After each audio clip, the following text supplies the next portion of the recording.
You are. Stand still! Open fire. Drop dead! Stand still!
At least that wasn't too hard.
Stand still!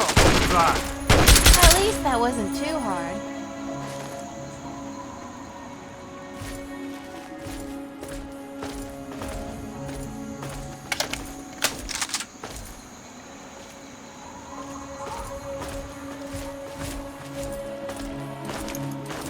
Stand still! Open fire.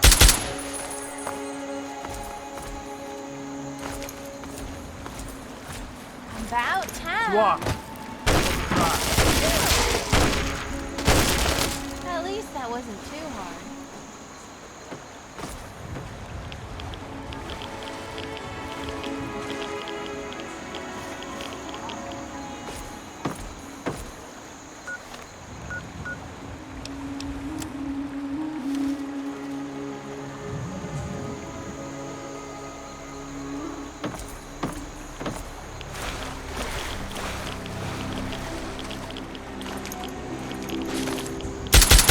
Still!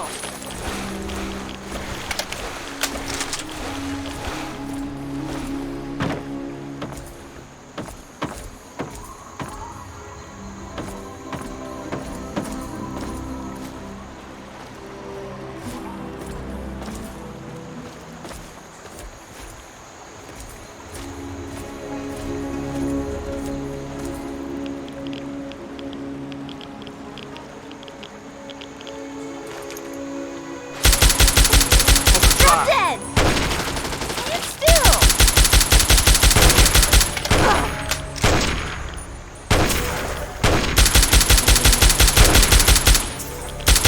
At least that wasn't too hard.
Damn nation, the door's locked. Hang on.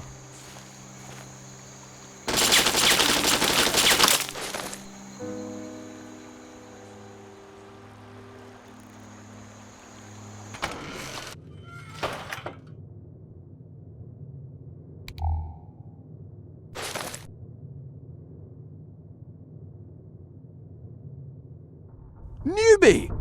Holy shit, you're actually alive! I imagine they carted the four of us off to this swamp and expected us just to give up and die here. Oh, you little... I hate to interrupt your happy reunion, but I'm not too sure that staying in this shack is a very good idea. No shit, Captain Obvious. Any more astute observations? No need to be a smartass. Let's head back to my shack near the Meridipot tunnel exit. We'll continue from there. Wow, you're really running a small war room out of this shack. Really seemed like just another little farmhouse when we came by the first time.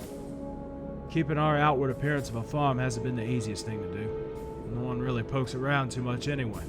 Except for the occasional junkie looking for their next fix. This is true. Anyway, we're all here for the same reason. The vault and the Rocky Cape Bank. The bank itself was shored up by a pack of unorganized raiders about 30 years ago. Of course, as luck would have it, my megalomaniacal son Jeremiah, or Sterling as you know him, took it upon himself to organize it. As for the vault itself, there's no reason to worry about anyone getting the blast door open right now, and I'll explain why. First, the vault door passage has 3 separate off-site time locks, each with a 30-second lockout timer. The time locks are located at Clearbank's main power station, Vault 63, and Vault 98. You may be asking how the vault's time locks can even work being so distant. No? Well, I'll explain anyway because it's important. The time locks are wired to radio transmitters located on the surface. When the switch is thrown, the signal is broadcast to the other transmitters. When all 3 transmitters begin broadcasting, they send a special signal to the main receiver at the bank to open the passage to the vault itself. Now, for the vault door itself. The vault door is a giant gear door similar to Vault-Tech's capital area vaults. The door control panel is activated by 3 keycards. I have the first keycard here. I'd have to dig through my files to find out where Marion stashed the other 2 keycards. I can't remember exactly where they're at. Awesome! So flip a few switches, grab a few keycards, and we're in. Not exactly. That's still the problem of restoring power to Clearbank as well. When the bombs dropped 200 years ago, an emergency broadcast was sent out that remotely shut down Clearbank's main power station. The backup generator that fed power to the bank after the main station shut down was damaged during the raid 25 years ago. The backup generator won't drive the gear door long enough to open it, and I'm not chancing it. We need that main power station back up and running. Or we could just start it and stick a bunch of dynamite inside the gap. Tank, we're not setting off a massive amount of explosives underground. Are you trying to kill us all? In the interest Motherfucker, of you're time, no I'm fun. getting us back on track. To summarize, we first have to get the main substation back up and running. When that's done, we'll split our current party into 3 groups to activate the time locks. When the time locks are activated, one group will collect the key cards. When those are collected, we'll have to get to the bank vault and deal with Sterling and his boys. Or God forbid we have visitors from the mainland. Wait, how would anyone from the mainland know that any of this is even taking place? Trust me, the Brotherhood and Enclave have been waiting for that radio signal for years now. They don't maintain an active presence here. But believe me when I say they're keeping ears out. Giving Sterling delusions of grandeur and letting some other jackass do all the hard work. Precisely. Wait for someone else to do all the dirty work and then mobilize and claim the rewards. The new kid will go to the main power station. Once she gets back, we'll take care of the time locks. Alright kid, you're gonna need some serious firepower. That's why I'm giving you permission to take that blaster in that display case. Grab that other rifle on the table too. It's a modified version of the Chinese AR that fires faster and with more accuracy than its standard issue. Firing the thing can take a little more out of you though, so don't just expect it to carry you through your fights.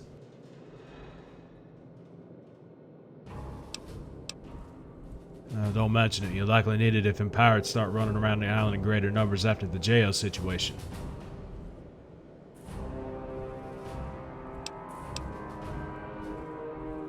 You're gonna have to go it alone, unfortunately. Sending just one person isn't gonna draw a lot of attention. And a lot of attention is not what we need right now. If you haven't already been by the substation, just look for the giant smokestacks near the city limits. It's easy to find. Before I forget, you will actually need my keycard to access the substation's reactor chamber. Here you go. And thanks. You're helping me achieve a life goal that I couldn't do by myself.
Go on and get that substation up and running. We'll be here. You have quite the massive group here. You sure you're gonna need us, old hags?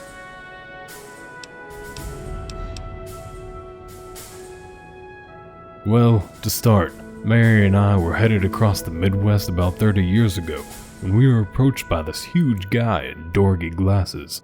He introduced himself as Ralph and asked us where we were headed. I mentioned that we weren't really headed in any particular direction, so he joins our little group and travels with us all the way to Charleston. We found a place to camp near the old Greenbrier, where from what Marion tells me, Ralph and I started to hit the bottle pretty hard. Apparently, I drunkenly hit on Ralph, and he didn't like that too much because his wife was clearly sitting across from us. We started to beat the ever-living hell out of each other since we were pretty far gone at that point, and the beer didn't exactly make you friendly. I can't recall why, but for some reason we became like brothers over the next few months, always having each other's backs at the sign of danger. We eventually made it to the capital where we met Jimmy. Marion probably remembers that exchange a little better than I do since I was ill the entire time. Maybe I'll eventually be able to settle down with a man like what Ralph used to be before this asshole betrayed us all. Because Ralph Mortiz was involved, I've never seen someone flip from stone cold badass to massive chicken shit so quickly. We were almost to the elevator that leads us to the main vault when we were ambushed from both sides. That slime bag slipped out without us noticing. We got out by the skin of our teeth. Makes me want to deck the brick for it. But that was then, and this is now. We're ready to try again. Sure thing. So I go from thinking my brothers are dead to finding out they're both alive and wrapped up in the same massive shitstorm I am. Jesus. I have a feeling all this is building towards a big final showdown. Keep your wits about you. Man, fucking eyes always ruining the fun. We're going to do it this time. We have to do it this time. Jimmy's as driven as ever, it seems. I don't know what I'm thinking, getting involved in this mess again. I guess something in me wants to finish this fight so I can finally put it behind me for good. I think about 30 years ago, I was traveling across the Midwest with Ian when this huge, and I mean massive man approached us. That man, if you can't guess already, was Ralph Moritz, who was headed out here with his former wife and his infant daughter. You'd never believe it was him, especially looking at his decrepit ass now, but he really was built like a brick shithouse. Ah, that reminds me of that one time when we were crossing through Charleston, when Ian had a little too much and actually tried hitting on Ralph. Of course, Ralph was just as wasted and pissed to boot. So they started trading insults back and forth. Those two became like brothers. Anyway, we soon after made the decision to travel to the capital. We made it there about a month later, almost out of caps and supplies. This guy with slicked back dark hair and a bit of twang to his voice approached us in megaton. He was talking about all these riches and spoils and whatnot, when Ralph finally stopped him during his little speech and said, "No deal." He told us to wait and assured us he was onto something, so we followed him back to the house he was staying in near the big entrance. He had all sorts of plans drawn up. Diagrams, schematics, the whole 9 yards. I remember when he got halfway through an explanation of the diagram he had on his table, Ian finally got fed up and let him have it. Who are you exactly, and why should we care? Jimmy Goldman. As of right now, you won't have to worry about caps anymore. The rest, as they say, was history. The original run failed because Ralph got cold feet and ran out as we were making our last push to the gear door on the lower level. The raiders in the bank had set up a trap waiting for anyone that tried to travel through the access tunnel. I can't remember what exactly made Ralph get cold feet and run, but all I remember is being shot at from both in front of and behind us. We were able to push our way back out and just barely got clear before the raiders blew something up underneath the bank. Whatever exploded made the building sitting in front of the bank sink into the ground and collapse into the bank's upper levels. Ian and I tried to stay here, but the thought of almost dying the way we could have just broke us, and we had to leave for a while. Now I reckon we're back in action, this time with a bigger group. I just hope Ralph doesn't screw us over again. By all means.